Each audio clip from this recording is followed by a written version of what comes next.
الحمد لله والصلاة والسلام على رسول الله وعلى آله وصحبه ومن والاه، ثم أما بعد.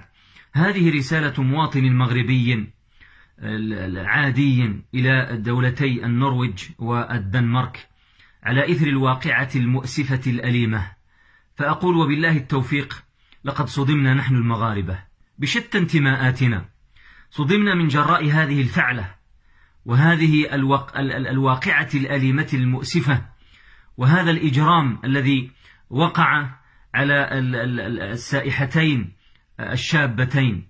فقد صدم المغاربة كلهم أجمعون، لأن المغاربة لم يكونوا يتوقعون أن يكون هذا الأمر في بلدهم وعلى أرض وطنهم المعروف بالأمن والمعروف بالسلم وحسن الضيافة والكرم. لم يكونوا يتوقعون مثل هذا، فالشعب المغربي قاطبة بدون استثناء صدم من جراء ما وقع على أرضه. ونحن نقول: ينبغي على الشعبين أن يحكموا عقولهم، وأن لا يظنوا أن المغاربة أو المسلمين على وجه العموم كلهم أشرار. فيقع في كثير من البلاد تقع هنالك اعتداءات، وتقع هنالك جرائم قتل عنصرية هنا وهنالك، وهذا لا يمنع من أن نعدل، لأننا أمة أمرنا الله سبحانه وتعالى بالعدل، فقال سبحانه وتعالى: ولا يجرمنكم شنآن قوم على ألا تعدلوا اعدلوا هو أقرب للتقوى. فلا يكون هذا أو ذاك مسوغا على الإطلاق من أجل الانتقام من الأبرياء الذين لهم عهدة ولهم عقد أمان في دخول بلاد المسلمين. فنقول: الشعب المغربي كله قاطبة بمختلف انتماءاته يستنكر مثل هذه العملية الإجرامية، ونسأل الله سبحانه وتعالى أن ينال الجناة عقوبتهم التي ربما قد تريح البعض، ولكن مواساتنا وتضامننا مع أهالي الضحيتين. فنقول: المغاربة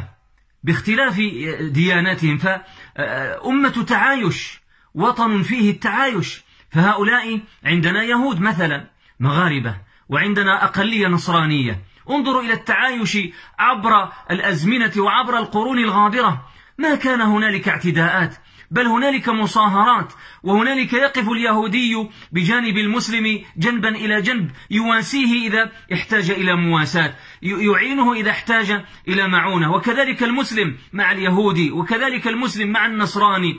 كل يعتقد ما يعتقد ويعبد ما يعبد، له حرية العبادة والاعتقاد. فما هذا إلا دليل على التعايش والسلم الذي ولله الحمد والمنة أكرمنا الله سبحانه وتعالى به. فهذه حادثة شاذة أتمنى أن تكون عابرة، وأتمنى أن لا يقف عندها الكثير. فهنالك في مجتمعاتنا ولله الحمد والمنة، بل إن الذين يأتون إلى المغرب وفودا، سواء كانوا وفود تجارة أو وفود استثمار أو سياح، اسألوهم عن كرم المغاربة. حتى إن وجدت هنالك بعض التجاوزات، فهذه التجاوزات لا يخلو منها مجتمع ولا تخلو منها دولة. ولذلك نقول: هذا الشر مغمور في بحار الحسنات، وهذا الشر مغمور في بحار الخيرات. فلا ينبغي أن نقول أن المغاربة أو أن المسلمين كلهم أشرار، فقد تقع في دولة أو في كثير من الدول يقع فيها اعتداءات وتقع فيها اغتيالات عنصرية.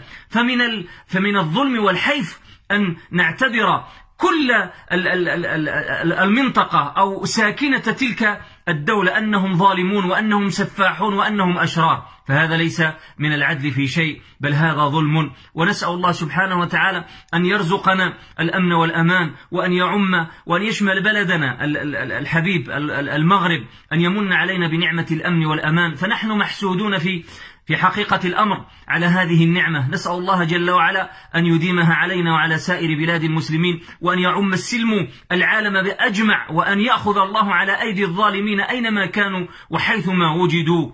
والسلام عليكم ورحمة الله وبركاته.